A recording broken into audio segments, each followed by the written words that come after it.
wabarakatuh anak-anak. Wah, bagaimana nih kabar anak-anakku pada pagi hari ini? Apakah sehat? Alhamdulillah sehat ya. Baik anak-anakku sekalian, karena ini merupakan pertemuan perdana kita di kelas 10 agama 1 ini ya. Nah, bagaimana kalau kita pada pertemuan pertama ini kita perkenalan terlebih dahulu? Setuju ya? Oke, setuju. Baik, perkenalkan dari ibu dulu ya. Perkenalkan anak-anak, nama ibu Miftahul Jannah. Anak-anakku sekalian bisa panggil ibu Mita ya. Nah, alamat ibu nih, ibu tinggalnya di Muncar, Banyuwangi. Jadi anak-anakku sekalian, kalau ada yang rumahnya Muncar, punya saudara atau main-main ke Muncar, main ya ke rumah ibu, mampir kita silaturahmi, kita sharing-sharing materi gitu ya. Kemudian apalagi, ada yang ingin ditanyakan? Oh belum ibu belum menikah anak-anak ya, ibu belum menikah ini. kita ini masih seumuran ya. Baik, mungkin cukup ya perkenalan dari ibu. Atau apakah ada yang ingin ditanyakan? Tidak ya, cukup ya. Baik, di sini anak-anakku sekalian, karena ibu tadi sudah memperkenalkan diri, ibu ingin kenal lebih dekat nih dengan anak-anakku sekalian. Kan ada pepatah, tak kenal maka tak sayang, kan itu. Maka di sini ibu sudah memperkenalkan diri dan ibu juga harus kenal dong sama anak-anak. Baik, di sini ibu absen dulu ya. Baik, absen yang pertama Abdul Aziz hadir. Kemudian Aulia Sinta hadir. Kemudian Linda Sanfasabila hadir. Dwi Fitri hadir ya. Rita Nur Alia hadir.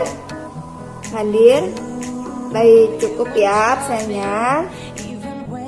Baik anak-anak, sebelum kita masuki pembelajaran, alangkah baiknya jika kita berdoa terlebih dahulu. Berdoa mulai. Raditu billahi rabba wa bil islami dina wa bi Muhammadin nabiyya wa rasula. Rabbi zidna ilma warzuqna fahma. Amin ya rabbal alamin.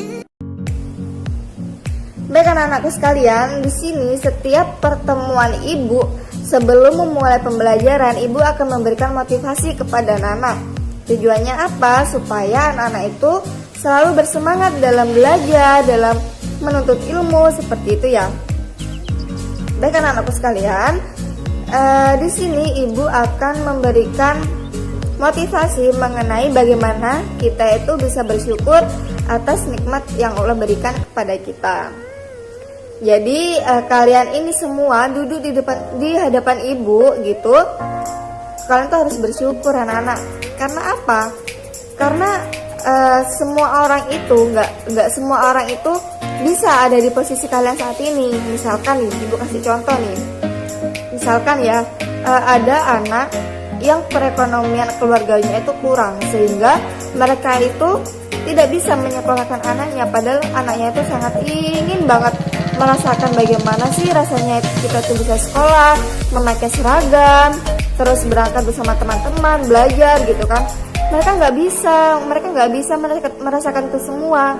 Karena apa? Karena memang ada faktor yang mereka kurang beruntung gitu, ada di posisi kita saat ini.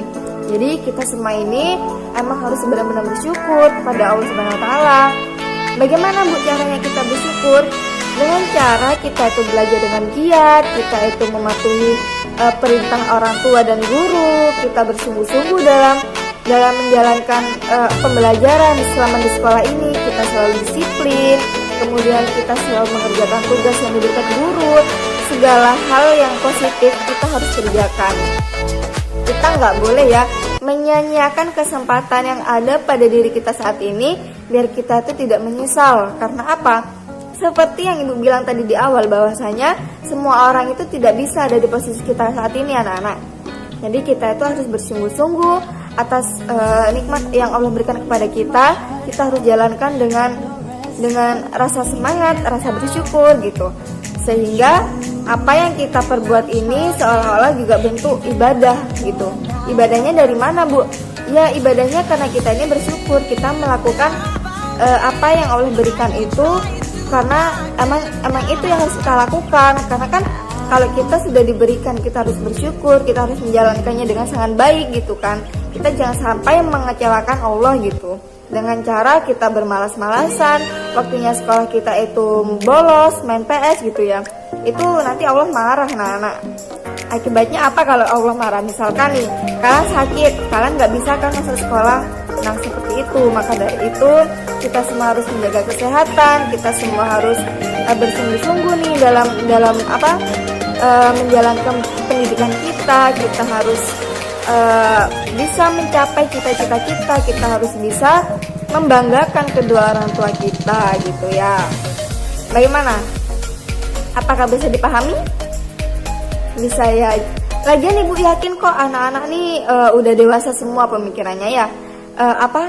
Kalian itu bisa memahami apa yang ibu maksud gitu kan. Jadi intinya kita harus sama-sama bersyukur, kita harus sama-sama bersemangat. Ayo kita semua ini sama-sama membahagiakan kedua orang tua kita. Nah, baik anak-anakku sekalian, karena kita tadi di awal sudah melakukan perkenalan, kita sudah motivasi. Nah, saatnya nih kita masuk ke pembahasan materi. Sebelum itu ibu ingin bertanya, apakah anak-anak ada yang tahu materi kita hari ini mengenai membahas tentang apa? Ayo, itu buku LKS-nya dibuka dong, kan udah ada buku LKS-nya nggak dibuka, sayang sekali kan? Yuk dibuka. Ya, betul sekali, mengenai Al-Qur'an Alkitabku. Oke, di sini anak-anak ibu akan menjelaskan mengenai tujuan pembelajaran kita pada pertemuan kali ini mengenai materi mengenai Al-Qur'an Alkitabku. Jadi tujuan yang pertama adalah menjelaskan pengertian Al-Qur'an menurut para ahli. Kemudian yang kedua, menjelaskan nama-nama Al-Qur'an. Dan yang ketiga, menjelaskan perilaku orang yang berpegang teguh kepada Al-Qur'an. Anak-anak silakan LKS-nya dibuka terlebih dahulu ya. Halaman pertama, bab pertama. Baik anak-anak, LKS-nya apa sudah dibuka semuanya? Sudah ya, silahkan dibuka pada halaman 5. Di situ sudah ada pada bab pertama mengenai pengertian Al-Qur'an menurut beberapa para ahli. Di sana sudah ada pembahasan mengenai para ahli. Yang pertama ada Al-Liyahmi, kemudian Al-Asy'ari, kemudian ada Al-Fara', kemudian ada Az-Zuzaz, dan ada Asy-Syafi'i, ada Syekh Muhammad Khudari Baik, ada Subhi Sholeh, dan yang terakhir ada Syekh Muhammad Abdu. Di sini ibu akan memberikan waktu kepada anak-anak untuk membaca pengertian dari beberapa para ahli ini ya. Kemudian nanti ibu akan beri pertanyaan kepada salah satu atau dua orang anak untuk menjawab pertanyaan dari ibu. Baik anak-anak, karena waktunya sudah habis, di sini ibu akan bertanya pada Rita Nur Alia. Silahkan jelaskan mengenai pengertian Al-Qur'an menurut Al-Fara'. Wah, sudah betul ya, Mbak Rita ini sudah benar-benar membaca dan memahami pengertian Al-Qur'an menurut Al-Fara'. Kemudian yang terakhir ini pertanyaannya untuk Mbak Dwi Fitri. Silahkan jelaskan pengertian Al-Qur'an menurut para ahli, menurut Syekh Muhammad Khudari Baik. Wah, 100 buat Mbak Dwi Fitri. Ternyata ibu baru tahu ya, siswa di kelas 10 agama 1 ini ternyata siswanya tuh jos banget ya, pinter-pinter banget, bisa mencerna materi dengan sangat baik, cepat banget loh, cuma dengan baca tapi sudah bisa memahami dari masing-masing para ahli tokoh yang menjelaskan mengenai Al-Qur'an ini. Baik, kita lanjut ke pembahasan selanjutnya mengenai nama-nama Al-Qur'an. Di situ anak-anak silakan dilihat di LKS-nya. Halaman selanjutnya itu halaman 6. Nah, itu sudah ada bab nama-nama Al-Qur'an. Jadi yang pertama itu adalah Al-Qur'an. Al-Qur'an itu artinya adalah bacaan atau yang dibaca. Al-Qur'an itu kan nama yang paling populer di telinga kita gitu ya. Itu juga ada ayat yang di dalamnya terdapat istilah Al-Quran. Terdapat pada Quran surat Al-Baqarah ayat 185. Bismillahirrahmanirrahim. Syahrul Ramadan alladzi unzila fihi al-Quran hudal linasi wa bayyinati minal huda wal furqan. Itu anak-anak artinya bisa dilihat sendiri ya. Kemudian yang kedua ada Alkitab. Selain Al-Quran ternyata ada Alkitab nih anak-anak. Al-Quran sering disebut sebagai kitabullah yang artinya kitab suci Allah. Alkitab juga bisa diartikan yang ditulis. Kalau yang tadi itu Al-Quran artinya dibaca, kalau yang Alkitab ini adalah yang ditulis ya. Itu terdapat pada Quran surat Al-Baqarah ayat 2. Bismillahirrahmanirrahim. Dzalikal kitabul la raiba fihi hudal lil muttaqin. Nah, kemudian itu yang ketiga ada Al-Furqan. Al-Furqan artinya pembeda. Maksudnya yang membedakan antara yang hak dengan yang batil. Al-Furqan merupakan salah satu nama Al-Quran sebagaimana yang termaktub dalam Quran surat Al-Furqan. Itu ya, Bismillahirrahmanirrahim. Tabarakalladzi nazzalal furqana ala 'abdihi liyakuna lil 'alamina nadhira. Nah, itu.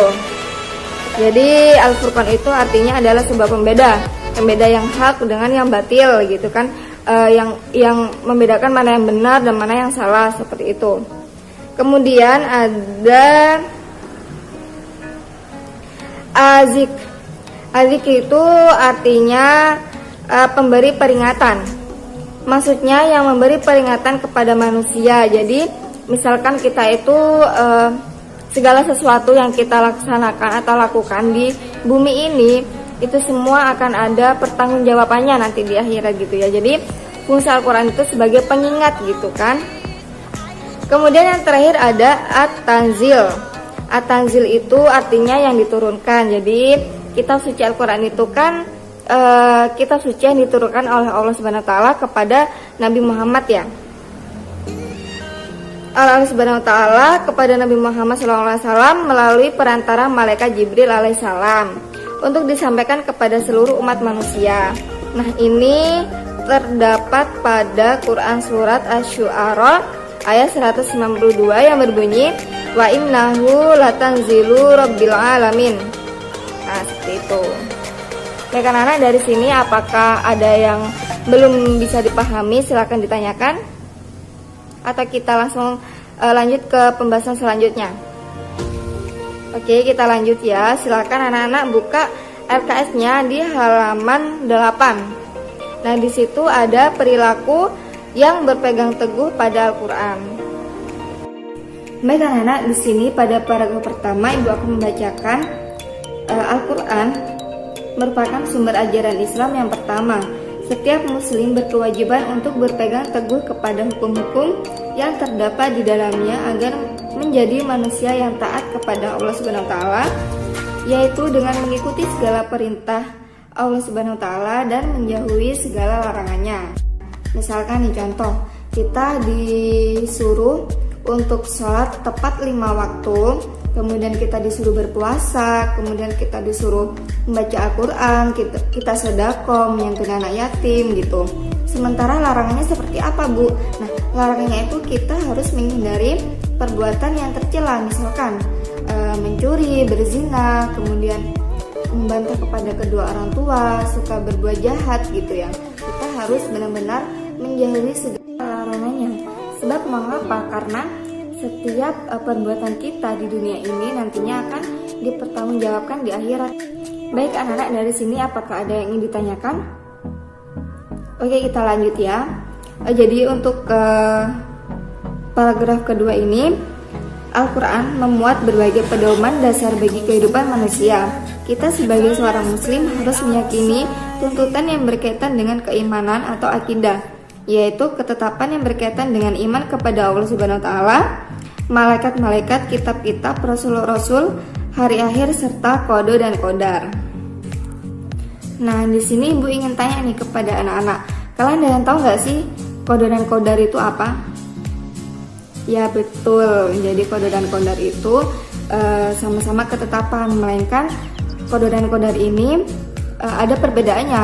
Apa Bu perbedaannya? Jadi perbedaannya itu misalkan kalau kode itu sudah ada ketetapan yang memang sudah ada sebelum kita ada di dunia. Misalkan kita masih ada di dalam rahim, kita tuh sudah ada ketetapannya gitu kan. Misalkan nih kita nanti di dunia kita itu bakalan nikah umur 25 gitu kan misalkan. Nah itu kan sebuah ketetapan. Kemudian yang dimaksud qadar itu merupakan sebuah ketetapan yang saat itu terjadi. Misalkan nih tadi kan ada si A misalkan nikah di umur 25. Nah pada saat dia itu umur di 25, dia menikah di bulan Juni gitu kan, Juni tanggal 13. Nah pada saat tanggal 13 Juni, nah itu sebuah ketetapan yang dinamakan dengan qadar, sebuah ketetapan yang merupakan kejadian nyatanya seperti itu. Apakah bisa dipahami anak-anak? Baik, jika bisa dipahami, Ibu di sini akan melanjutkan ke paragraf ketiga.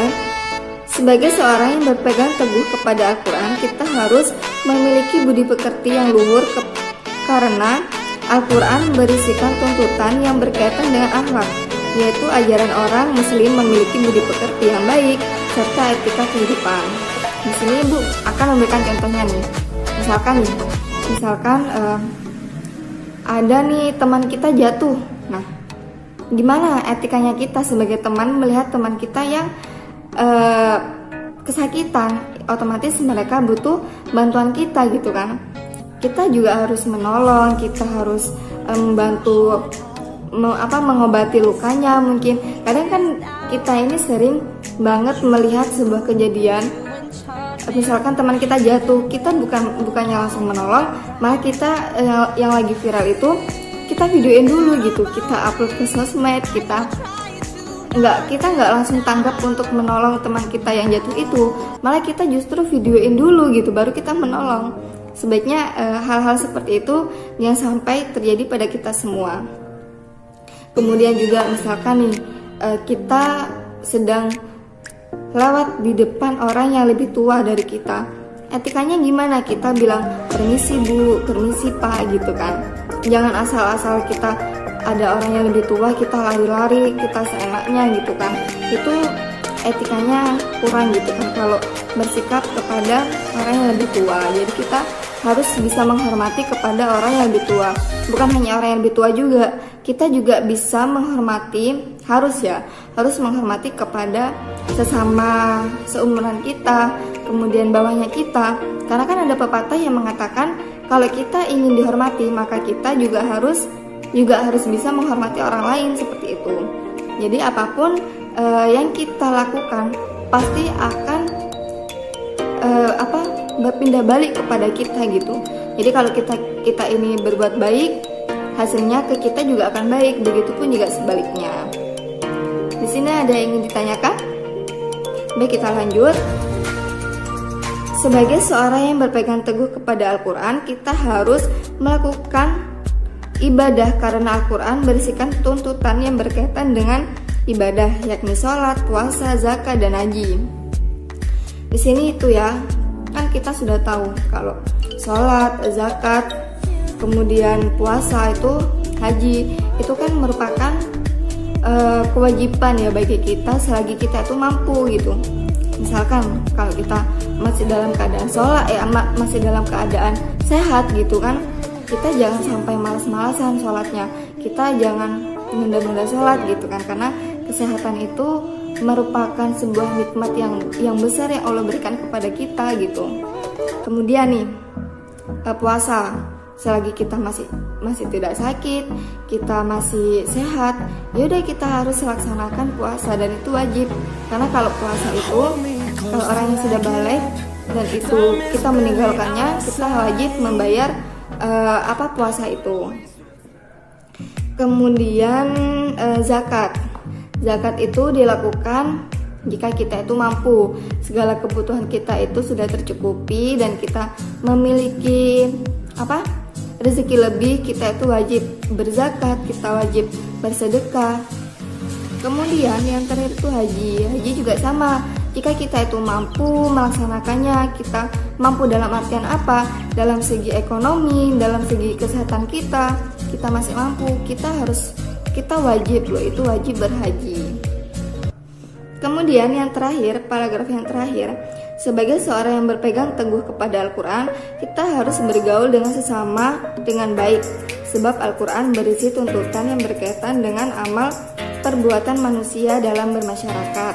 Nah, kan kita itu hidup sosial ya, kita nggak bisa hidup sendiri-sendiri, segalanya itu kita butuh bantuan dari orang lain. Kita nggak bisa egois kalau kita hanya ingin hidup sendirian. Misalkan kita makan pakai nasi. Nah, nasi itu kan ada seorang petani yang memang berjasa di dalamnya. Ada yang menanamkan, terus kemudian panen, kemudian sampai bisa kita makan, segalanya itu butuh bantuan dari orang lain. Maka kita harus baik-baik kepada sekitar kita gitu kan. Kita nggak boleh egois dengan keadaan sosial kita gitu. Kita harus mencerminkan sikap sosial kita harus saling menghormati, saling berbagi, saling melengkapi, intinya saling membantu satu sama lain gitu. Baik, itu di sini pembahasan kita pada materi kali ini. Apakah anak-anak ada yang ingin ditanyakan?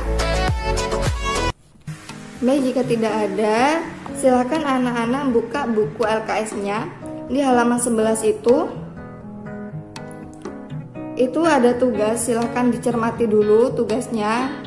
Jika tidak ada pertanyaan, kita bisa akhiri pertemuan kita pada pagi hari ini. Baik anak-anakku sekalian, jika memang tidak ada pertanyaan dari kalian dan ibu rasa kalian semua sudah memahami apa yang ibu sampaikan tadi, itu tugasnya jangan lupa diisi karena minggu depan kita akan membahas ya. Jadi cukup sekian pembelajaran kita pada pertemuan kali ini. Semoga ilmu yang kita dapatkan pada pagi hari ini bisa bermanfaat bagi kita semua. Mari kita tutup dengan bacaan alhamdulillah bersama-sama. Alhamdulillahirabbil alamin. Cukup sekian pembelajaran dari ibu yang bisa ibu sampaikan. Kurang lebihnya ibu mohon maaf. Wassalamualaikum warahmatullahi wabarakatuh.